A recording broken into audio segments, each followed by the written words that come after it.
Okay, I know what you're thinking. It's Rick and Morty, oh my god! That Reddit copy pasta about how you have to think about it at a very high level. You know, Rick and Morty, it's been around for years, it's been memed on, it's been shit on. But Justin Roiland is gone now. After all those stories came out about what a creep he was, and I'm not going to get into it because it's quite distasteful, but he's gone, and it feels like the show's a lot better for it. The new voice actors that they've got for Rick and Morty, you really can't tell the difference. They did a phenomenal job casting people who sound just like those characters.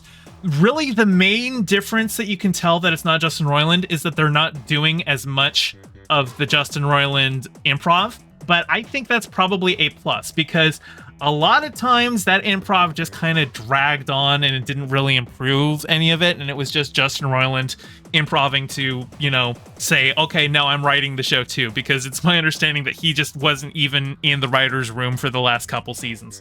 But I'm also pleased to see that they have finally given us a season without any incest jokes. That's also that's actually nice to see. That stuff was always weird and uncomfortable and gross, and they decided not to do it this season. I liked it. I think I've actually kind of skipped the last couple seasons. I don't think I've watched any of season 6. I might have watched season 5. If I did, I'm not sure if I finished it, but it's been a couple years, but I decided to go ahead and give this one a look.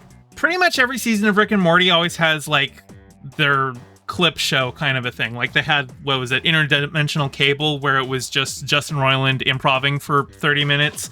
And that first one of those kind of that was like lightning in a bottle, and then they kept trying to recapture that. But I think Rick and Morty probably made the better decision to just each season try and find a completely different mechanism for telling short, funnier segments, basically how do we collect as many Family Guy manatee gags as possible and put them into a show.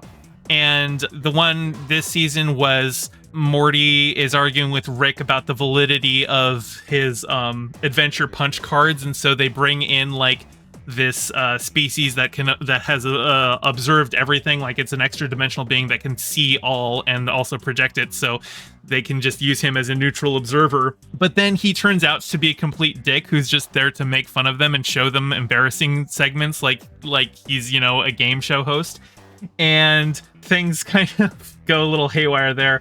But I had actually seen many of the clips from this episode already. There's a sequence where Rick keeps giving Morty guns without explaining how the guns work or what they do, and Morty keeps misunderstanding how that works, and that was a good gag. And then I think Rick finally confronts Rick Prime, the guy who not only murdered his wife Beth, but eradicated Beth from the multiverse.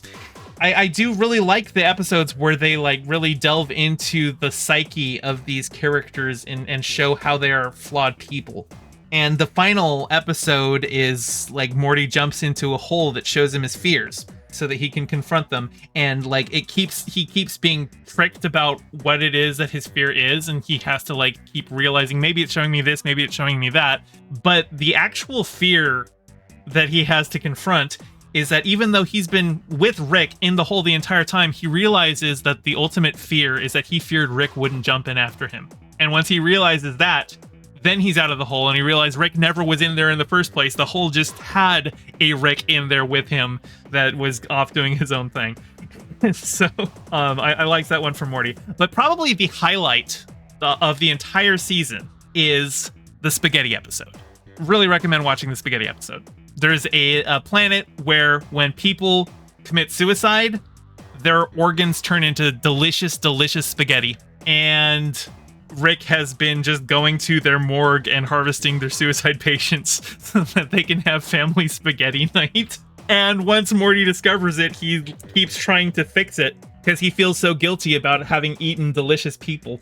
But everything that he does just kind of exposes the insidious underbelly of the capitalist machine, because telling this planet, who has no idea that the suicide spaghetti is actually delicious, because why would they eat their own people? Once they learn this, well, they kind of start turning it into an industry. And like, it is like this whole thing where basically the ultimate message is there is no ethical consumption under capitalism, but told in the most gruesome way possible. It's so funny. It's probably one of the best episodes of Rick and Morty that I've seen. I think the show is better without Justin Roiland in it. Hopefully Rick and Morty season 8 can continue this, but this was a welcome return for the show. I actually enjoyed myself. I enjoyed pretty much every episode this season. So yeah. Hey, thanks for watching. Your view means a lot. Don't forget to toss me a like and subscribe and ring the bell. And drop a comment below telling me what you thought of the video. I stream Mondays and Fridays at 5 p.m. Pacific and Sundays at 2, so catch me live and join in on the convo.